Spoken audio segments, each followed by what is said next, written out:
आज हम लोग श्रीमद् गर्ग संहिता के गोलोक खंड के 7वां अध्याय के 21वें श्लोक से प्रारंभ करेंगे।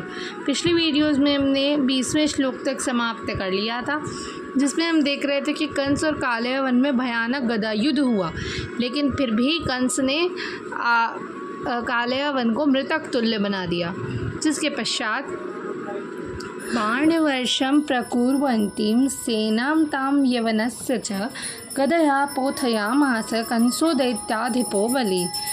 गजांस्तुरंगान् सुरथान् वीरान् भूमौ निपात्य च जगर्ज गणवद्वीरो गदा युद्धे मृदांगणे। अब ये देख काले वन की सेना कंस पर बाणों की वर्षा करने लगी। तब बलवान दैत्यराज कंस ने गदा की मार से उस सेना का कचूमर निकाल दिया।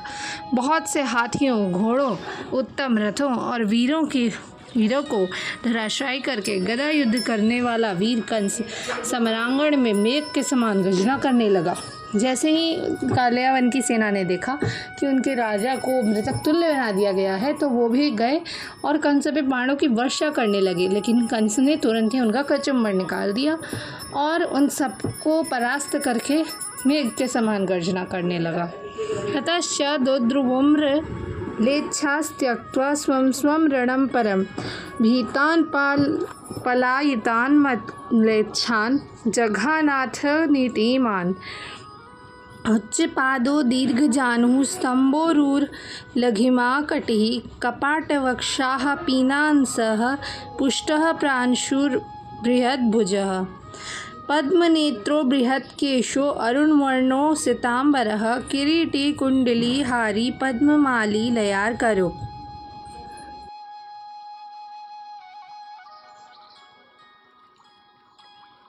फिर तो सारे म्लेच्छ सैनिक रणभूमि छोड़कर भाग निकले। कंस बड़ा नीतिज्ञ था, उसने भयभीत होकर भागते हुए म्लेच्छों पर आघात नहीं किया। कंस के पैर ऊंचे थे, दोनों घुटने बड़े थे, जांघें खंभों के समान जान पड़ती थीं। उसका कटी प्रदेश पतला, वक्ष स्थल कीवड़ों के समान चौड़ा और कंधे मोटे थे। उसका शरीर हृष्ट पुष्ट, कद ऊंचा और भुजाएं विशाल थीं। नेत्र प्रफुल्ल कमल के समान प्रतीत होते थे। सिर के बाल बड़े बड़े थे, देह की कांति अरुण थी। उसके अंगों पर काले रंग का वस्त्र सुशोभित था। मस्तक पर किरीट, कानों में कुंडल, गले में हार और वक्ष पर कमलों की माला शोभा दे रही थी। वह प्रलय काल के सूर्य की भांति तेजस्वी जान पड़ता था। यहाँ हमें कंस की कुछ विशेषताओं के बारे में पता चलता है कि वो कैसा दिखता कैसा था।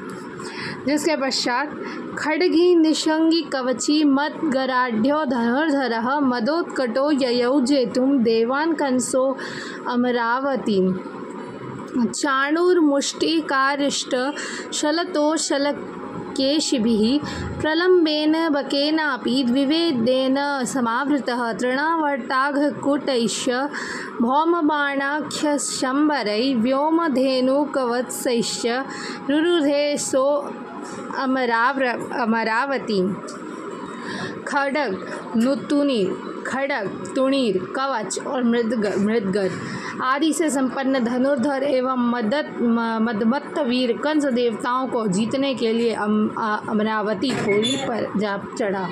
चाणूर, मुष्टिक, आरिष्ट, शल, तोशल, केशी, प्रलम्ब, बक, द्विविद, तृणावट, अघासुर, कूट, भौम, बाण, शंबर, व्योम, धेनुक और वत्स नामक असुरों के साथ कंस ने अमरावती पुरी पर चारों ओर से घेरा डाल दिया। अब जब कंस ने महान दैत्यों पे कब्जा कर लिया, तो अब हो गया कब्जा करने देवताओं पर। तो खड्ग, तुणीर, कवच और मदगर इन सबसे संपन्न धनुर्धर और मदमत्त वीर कंस जो था, वो देवताओं को जीतने के लिए अमरावती पुरी में गया और चारों ओर से डेरा डाल दिया। धन्यवाद। आज के लिए बस इतना ही। हम लोग आगे के श्लोक अगली वीडियो में करेंगे। तब तक के लिए जय श्री राधे कृष्ण।